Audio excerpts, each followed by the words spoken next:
Alright, so today on the way to work, we're going to talk about why having a hardware wallet for your crypto is the safest solution hands down. And why leaving any of your crypto on an exchange does have a little bit of a risk. Maybe a lot of bit of risk depending on some things. So some of y'all will remember a while back, there were YouTubers, everyone was claiming I got hacked, Craig Grant, Trevon James, and that guy Easy Peasy I ended up calling and talking to. And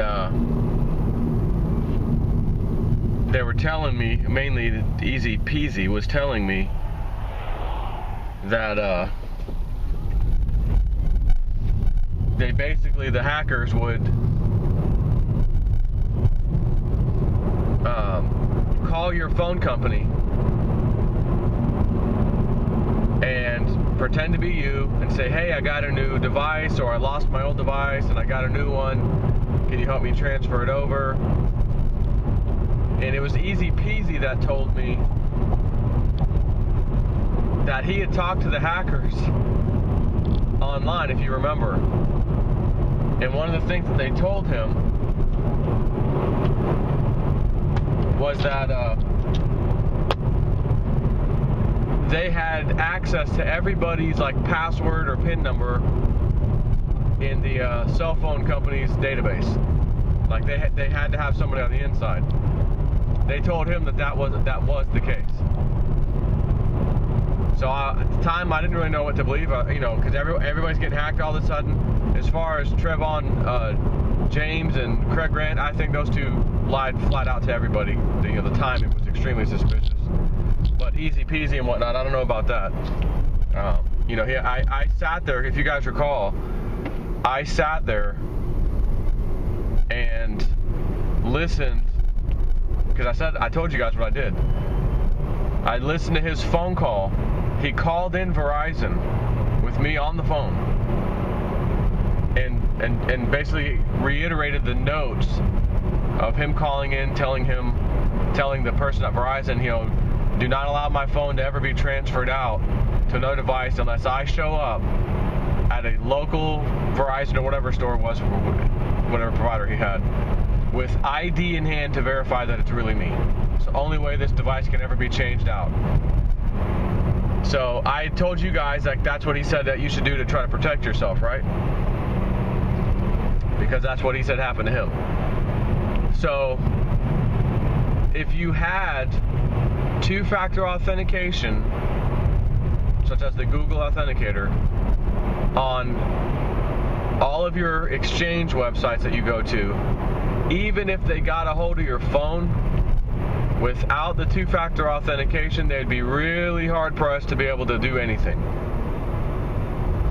Now, if you use those exchanges and you use the same exact email address, such as your Gmail address that you set up for your cell phone if you're on Android, for example,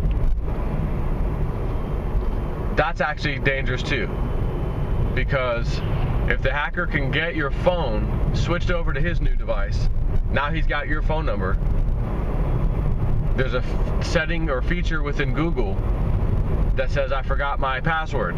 And it says, what day did you open your account? What day and month? I don't know, give me another question.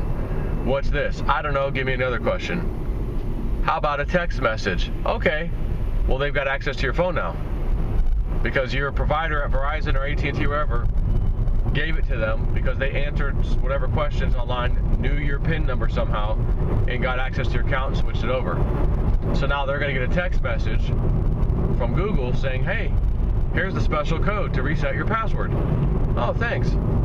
They put it in. Now they've reset your Gmail password. Now, if that Gmail account is tied to any of your exchange accounts, they can now go log in to your exchange account, and it's going to say, what's the password?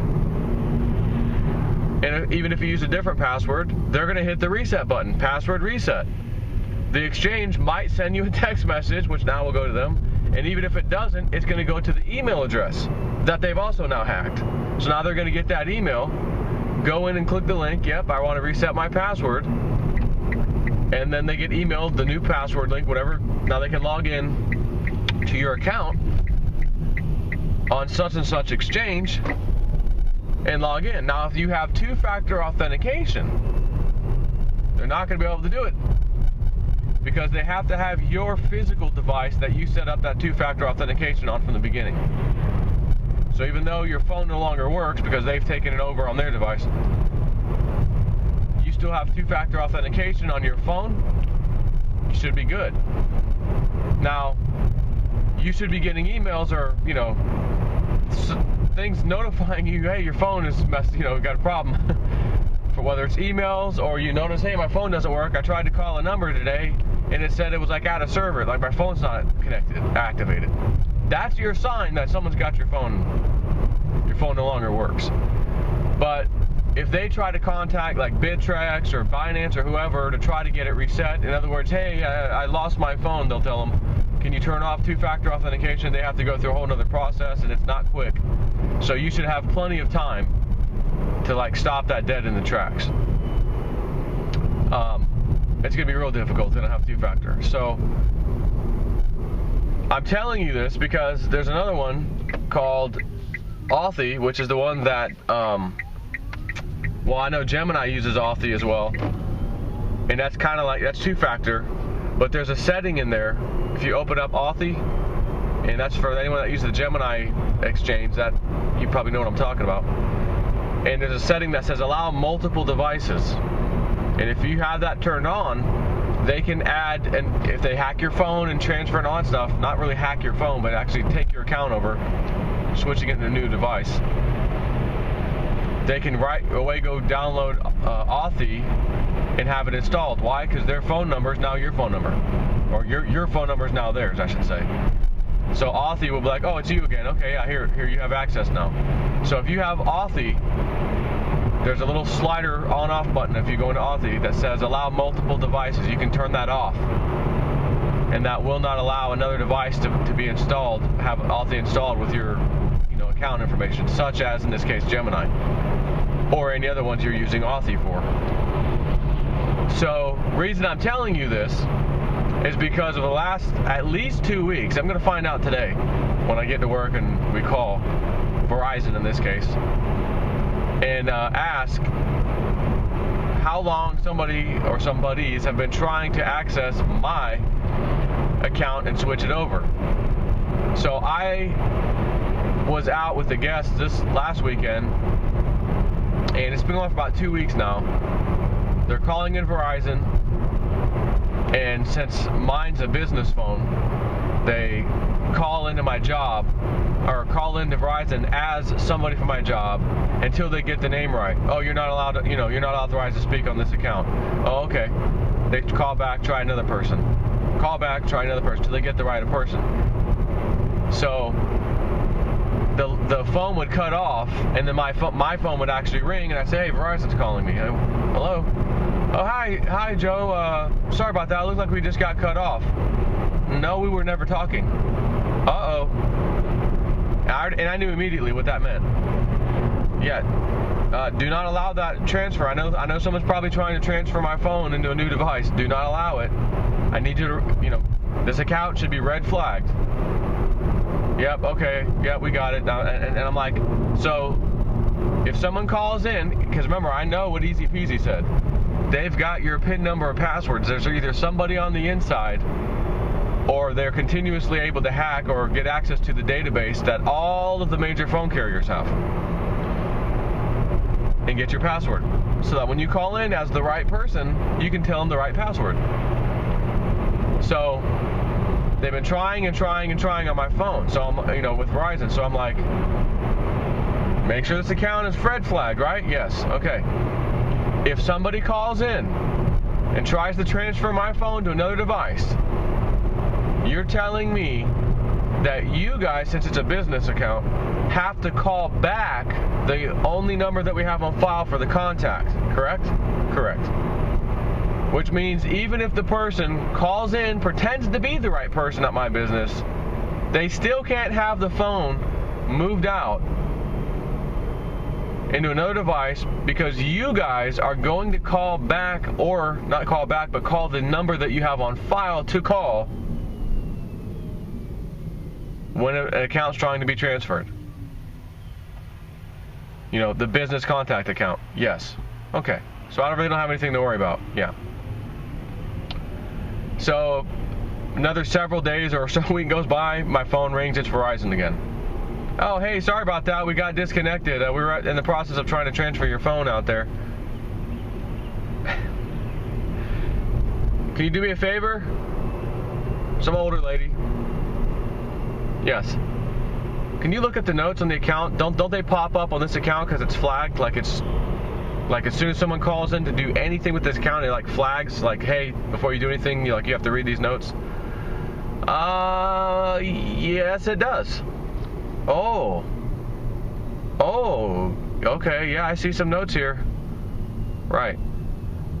So, how did they get as far as they did with you if the first thing you're supposed to do is read the notes because it's been flagged as fraud trying to happen on the account and it pops up to tell you don't do anything?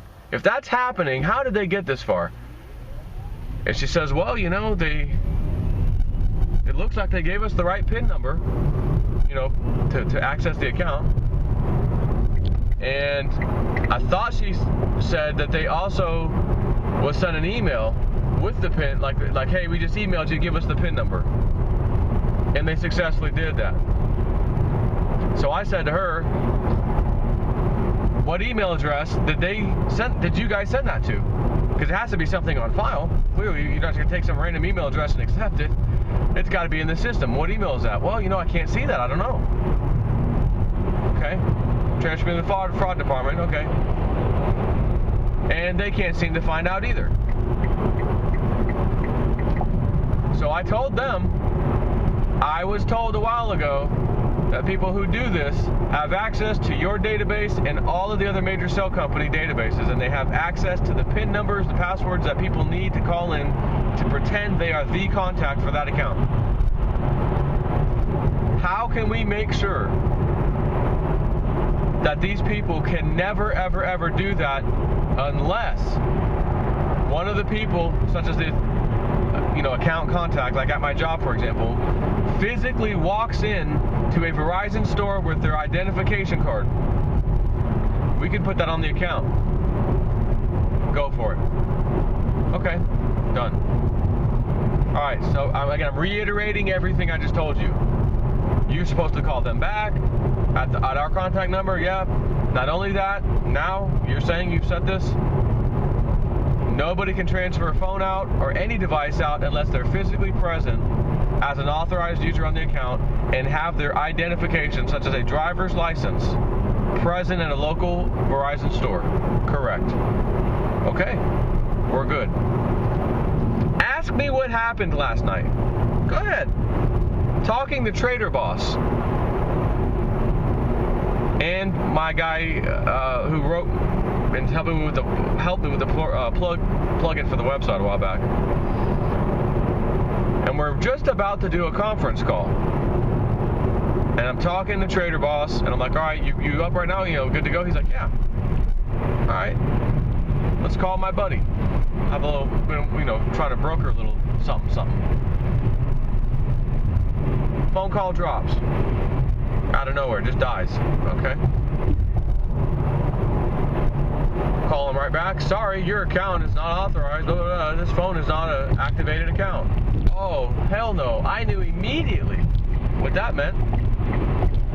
They were still able to transfer my phone out to another person's account, another device. You gotta be kidding me. So I pick up my wife's phone, call Verizon right away. They lock the phone down. They weren't able to do anything anyways. Again, I got two-factor authentication. They weren't going to get anything anyways. But the other thing is, I do not, and I recommend you do not, use the same email address that your phone, whether it's Google or Apple, whatever you use, you do not use that same email address that your phone account is attached to, like Gmail in my case, because I use Android. You don't use that email address for any of your exchange stuff. And whatever email address you do use for your exchange accounts and crypto stuff, do not under any circumstances use free email type of services, especially Gmail. Why? Because Gmail, as I discussed before, I forgot my password. What's this answer? I don't know. Next question. What's this answer? I don't know. Next question. Would you like us to send you a text message with a special code? Yes, sure. And guess what they're going to do? They're going to send the text message to your newly hacked phone that they've got. And now your other Gmail account is compromised because chances are you set your phone up for that Gmail account, and now they've got your phone with their new device on, their device. So, me personally, I don't use Gmail emails for any damn thing other than setting up my phone itself the first time. I don't use it for anything. I'm not checking mail on it. I'm not bothered with that stuff at all. I have my own personal email accounts that I run. And there are other, maybe you have Hotmail or Yahoo or whatever. That's your business. And even that's probably okay. But you got to understand something. All of those, if you're a hacker and you want to go, make it count, you're going to want to hack one of those. Because if you could get access to those databases and email accounts and everything else on the big Yahoos, the Hotmails, the Gmails, you've got access to millions, maybe billions of customer information. Me, on the other hand, I have my own websites and stuff, therefore I can create my own email addresses off my own websites, which I do. So they're not going to be able to go to those websites that I use and say, I forgot my password. Technically, they could try and do that, but my stuff does not even kind of allow for you to put in your cell phone number and attach it to that account and then get a text message to reset it. Not a chance in hell. And there's plenty of free mail services that are not Google or Yahoo. There's some secure ones. And maybe you want to look at something like that possibly. Just as secondary security. But that's why I say, even if they got the phone and started trying to log into all my accounts and hit the, reset password on Bittrex, reset password on Binance, reset password on everything, all those exchanges, it's going to email my personal email address. Hey, you click this link to reset your password. Well, they don't have access to that. So they'll never get anywhere. And then even if they did somehow, I still got two-factor authentication turned on my device, which isn't activated, per se, but it doesn't matter because two-factor is attached to that device and only that device. So then they'd have to go through the trouble of trying to contact the exchanges, pretend to be me, get two-factor authentication turned off, turn it back, I would have already contacted the exchange way before any of that would have happened and said, no, it's fraud, fraud's happening right now. So, anyways, I had that phone shut off within a couple minutes, I think. They got absolutely nothing. And again, even if they got further, it wouldn't have mattered. They wouldn't have gotten anything. So the point here, and I'm going to have to update you, is when I get to work, and one of the persons that come in, that's one of the account contacts, maybe they're actually the only account contact, I think. When they come in, we're going to have a little call with Verizon. And we're going to go through all the steps. I want to know how many times over the last 3 months, who knows how long this has been going on, has somebody called in trying to be one of our employees, myself or whoever, trying to get in, trying to transfer a device. I got to know the number. I'm dying to know how many times this has happened. And then we're going to go, okay, it's happened 50 times. No red flag. Your system's not red flagged. They tried 50 times. And I don't know the number, but I'll find out. Not only that, we called in to tell you, don't do this. Someone's trying to actively hack our phone right now. Don't do this. Went through all the processes. Talk to your security team, your fraud department. Yep, no way this can happen. Good deal. Last night, my phone's been transferred. It's actually off right now. It's not activated right now. So as soon as I get to work here shortly, I'll be able to, call in and spend some time. It was like, 11 o'clock something last night, I think, when I was dealing with it. But, even if I was sleeping last night and they did it, and I woke up today to find out, oh crap, I'd probably be telling you the same thing I am right now, because there wouldn't have been anything really new that they could have done. All my exchange accounts are on special private emails that I've set up that I control. And it is not a Gmail or any of that nonsense, for the reasons I've explained. So if you had a hardware wallet, which I do, and the lion's share of crypto that I have is on them hardware wallets, I have very, very little on the exchange at the moment, or on the exchanges. Like, if I did get hacked and lost it, it wouldn't be like, oh no, oh my god, I'm sick. No, it'd be like my lion's share sitting right over here on my wallet, my hardware wallets. So that's the other thing. You have hardware wallets. How are they going to get your stuff? They can't. They cannot. Which is one of the reasons I've told you from the get-go is, safest thing is a hardware wallet. And then you have the exchanges, which, what's the old saying? If you don't hold it, you don't own it, right? And I see some nonsense up there, in which I've got to get the heck out of here because it's looking like a bus has just stopped. City bus. Nonsense. So, you may want to consider getting a hardware wallet, just saying. And no, they can't handle all the coins out there, but they can pretty much handle all of the ERC20 tokens. Whether you get a Trezor or Nano Ledger S. And it's very safe. Very, very safe. I mean, you could have the worst case scenario happen and your stuff is saved, as far as them getting your access to your phone, changing all your email passwords, logging into all the exchange accounts to say, oh, wait a minute, you don't have anything in there. We can't do anything anyways.